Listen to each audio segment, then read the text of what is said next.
Kedua tim memang tidak bermain full tim. Meskipun begitu, perang taktik dari kedua pelatih tetaplah terjadi. Laga ini pun seperti laga pemanasan sebelum final Liga Champions. Tidak berpengaruh pada laga final, tetapi bisa saling selidik kelebihan dan kekurangan lawan. Lalu perang taktik apa yang terjadi? Apa juga penyebab keunggulan Chelsea pada laga ini? Bila kamu ingin tahu jawabannya, tonton terus video ini. City bermain dengan formasi 3-1-4-2. Memang ini bukan pertama kalinya Pep gunakan formasi 3 back. Di awal musim, mereka sempat beberapa kali gunakan formasi sejenis. Lalu, mengapa Pep kini gunakan formasi ini? Jawabannya, Pep ingin menghadang dua wingback Chelsea. Semenjak ditukangi Tuchel, Chelsea identik dengan penetrasi wingback. Dengan formasi 3 back ini, nantinya dua wingback City bisa bermain lebih mundur, sehingga membentuk formasi 5 back. Situasi ini akan membuat jumlah pemain sama saat di pertahanan Chelsea. Jelas, secara teori ini akan mempermudah City hadang serangan Chelsea. Misalnya pada cuplikan ini. Sementara dari komposisi pemain, City lebih banyak mengistirahatkan. Bisa dibilang ada 6-5 pemain inti yang dicadangkan. Sementara Chelsea tetap gunakan formasi utama 3-5-2. Perbedaan hanya terletak pada komposisi pemain. Kurang lebih Chelsea mengistirahatkan 5-4 pemain inti. Yang menarik dimainkannya kembali pemain muda Gilmour, yang sebelumnya bermain baik saat lawan Fulham. Tuchel tak ingin memberikan kesempatan City untuk mengembangkan ritme permainan. Maka sedari awal Chelsea terapkan high pressing. Mereka berusaha segera merebut bola sedari awal pemain City menguasainya. Misalnya pada cuplikan ini. Tak hanya di area depan, high pressing ini pun dilakukan di lini tengah. Rudiger bermain lebih maju untuk mempressing Ferran Torres. Itu bisa dilihat dari cuplikan ini. Pilihan ini sebetulnya cukup jitu jika City bermain bola-bola pendek.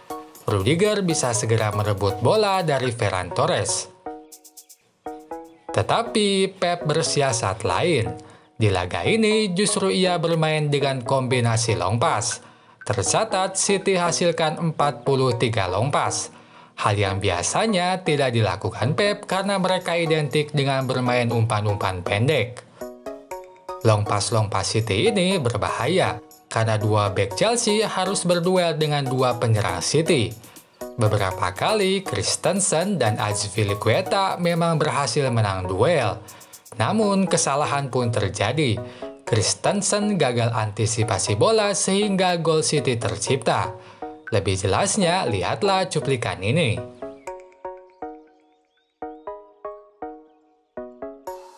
Meskipun begitu, di babak kedua perbaikan dilakukan Tuchel. 3 back Chelsea tidak lagi mudah terpancing untuk mempressing gelandang City. Zoma yang berada di antara 2 back tengah lain tampak berposisi lebih dalam. Sehingga di babak kedua Chelsea tak lagi kelabakan hadapi long pass City. Misalnya pada cuplikan ini.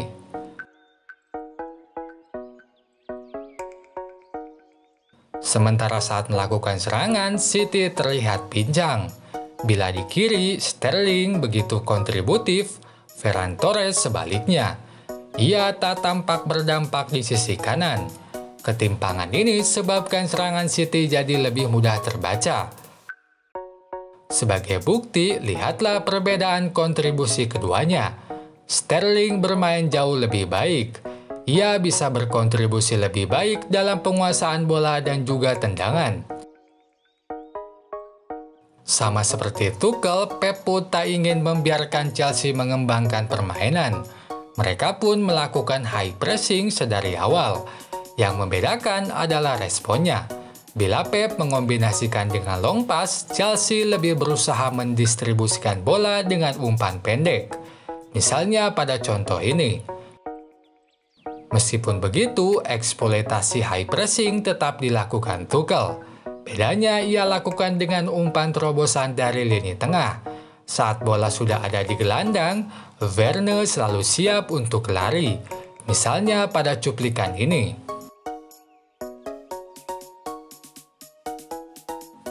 Nah, disinilah kelemahan City. Koordinasi 3 bek tak mampu hadang umpan-umpan terobosan Chelsea. Beberapa kali mereka kecolongan umpan terobosan. Gol kedua Chelsea pun terjadi dari skema umpan terobosan.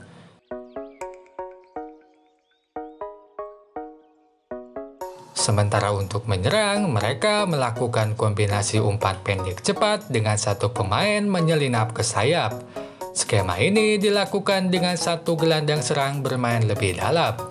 Dalam contoh ini, Ziyech bermain lebih dalam untuk menerima umpan.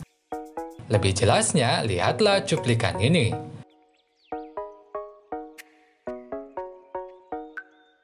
Selain itu, seperti biasa, Chelsea pun sangat bergantung pada Kante. Saat menyerang, Kante menjadi opsi kejut Chelsea. Ia bisa menjadi pemberi umpan atau penyelinap ke pertahanan. Pada contoh ini, Kante yang menyelinap ke depan.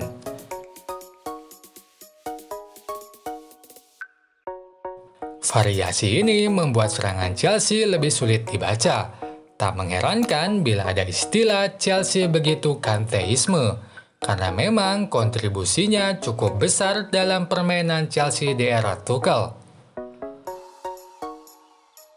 Oke sobat semua, dapat disimpulkan kombinasi 3 bek menjadi titik lemah City kali ini. Sementara Tuchel bermain seperti biasanya, memaksimalkan lebar lapangan dengan Kanteisme sebagai variasi.